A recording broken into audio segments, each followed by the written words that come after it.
Hey guys, how's it going? Today we're going to do Daniel in the Lion's Den. It's found in the book of Daniel, chapter 6. It starts out with telling us about Darius and that he has this huge empire, so he's decided to appoint governors over different areas of his empire, 120, and then he appoints three administrators over those governors who then report directly to him. And the administrators' jobs are to make sure that everything runs smoothly, right? And one of the administrators is Daniel. Now, Daniel's area is doing amazing. There's no problems with it, no corruption, it's flourishing. It's doing so well that the king has been thinking, he's like, I'm actually going to just make Daniel the head over all of my kingdom because everything he touches flourishes. Like, this is the best idea.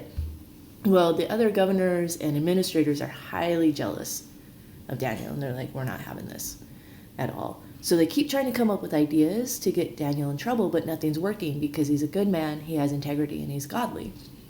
And that actually ends up being their idea. They're like, oh, he's a really godly man, so that's actually his downfall. If we can devise something around his God that would get him in trouble with the king, we can get rid of him. So they go to the king, and they're like, King Darius, you are amazing. You are so wonderful. You are like the greatest king who ever lived. You've done X, Y, Z. You've done all these great things for us. Actually, we should just worship you. In fact, we think it would be great if you make a decree and say, for the next 30 days, no one can worship any other god or any other king unless it's King Darius. And if they do, they're gone. Like, the penalty is death. And the king falls for their flattery. He's like, yeah, I'm pretty cool. He's like, okay, yeah, sounds good. So Daniel hears about the decree, and what does he do? He goes about his normal day. And the Bible tells us that Daniel prayed 3 times a day. So it's the middle of the day. He went home. He went onto his balcony. He faced towards Jerusalem, and he began to pray. He wasn't trying to hide it or anything.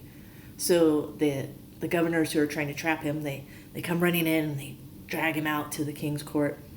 King, we caught him in the very act of praying. And the king's like, it's Daniel. That's what he does. But, like, it's Daniel. Like, so what? And they're like, no. You just made the decree. Anyone caught praying besides to you for the next 30 days has to be put to death. Now the king is ticked, right? Because he realizes he's been tricked. And these are like his advisors, so he's really mad. So it says he tried until sundown to try to find a loophole out of this or a way out of this, because the Bible tells us that when the king made these decrees, it was set in stone. Like, he couldn't change it. It was supposed to be like a checks and balances, except it didn't work out that way when he made them on a whim, right? Like, he made it on a whim, and now he has no way out of it.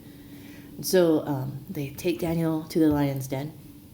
And before they throw him in, the king tells Daniel, he's like, Daniel, I'm going to pray and I'm going to believe that your God, who you serve faithfully and continuously, that he's going to rescue you. And I'll be back in the morning. So they throw Daniel in the lion's den, right? Fast forward to the morning. The king comes like first thing in the morning. And they pull back the cover. And the king shouts down. He's like, Daniel, are you okay? Did the God who you serve faithfully and continuously, did he rescue you? Daniel's like, yeah, we're good. He's like, God sent an angel, and he shut the mouths of the lions, and there's no problem. So they pull Daniel up. Now the king is still furious, right? So he takes these men who tried to entrap Daniel, and he throws them into the lion's den. Okay? And unfortunately, their whole family. So the lions finally got their dinner. And then the king goes and he makes a decree throughout his whole entire empire about how great Daniel's God is and how he's the true God and he's the one to be worshipped and he's amazing. And then the Bible tells us that Daniel succeeded and did great things, not only in Darius's reign, but also in Cyrus's. And Darius and Cyrus are not only found in the Bible, they're known throughout history to be great kings and builders of mega empires. So some historical takeaways are, one, we learn a little bit about exiles. Not all exiles were treated poorly. Daniel was taken into the king's court. Now, he probably was from a prestigious family or even like lower royalty, because that was common for the exiled royalty to come into the new king's house. But not only did he come in, like, he did well. He worked for the king. The king was about to make him the second in command of his whole entire empire.